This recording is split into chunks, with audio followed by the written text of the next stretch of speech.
पूरे देश में 79वें स्वतंत्रता दिवस के पावन अवसर पर हर्षोल्लास का माहौल है। हर ओर तिरंगे के रंग में रंगा हुआ दृश्य नजर आ रहा है। इसी उपलक्ष्य में राज्यसभा के उपसभापति हरिवंश ने तिरंगा झंडा फहराया और झंडे को सलामी दी। इस दौरान वहां उत्सव और उल्लास का माहौल देखने को मिला।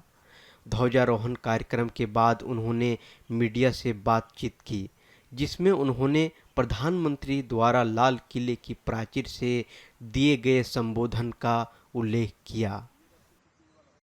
माननीय प्रधानमंत्री जी का संबोधन समय मोड़ने के संकल्प और आह्वान से परिपूर्ण, यादगार आह्वान, विजनरी भाषण था।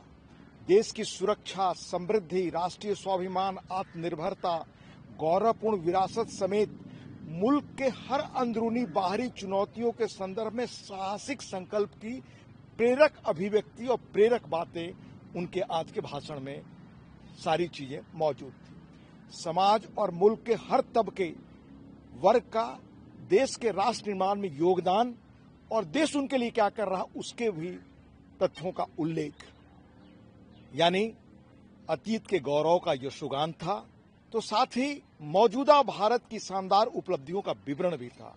इसके साथ भविष्य के श्रेष्ठ भावी भारत के निर्माण का बुनियादी ठोस निर्माण कैसे, उसकी बुनियाद का संकल्प भी था।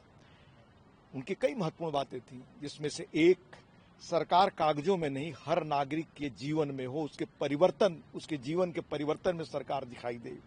युवाओं के लिए अलग महत्वाकांक्षी परियोजना, चिप्स निर्माण से लेकर टेक्नोलॉजी में प्रगति, देश को राष्ट्रीय सुरक्षा कवच से 2035 तक सुरक्षा प्रदान करने जैसी अनोखी और महत्वाकांक्षी योजनाएं।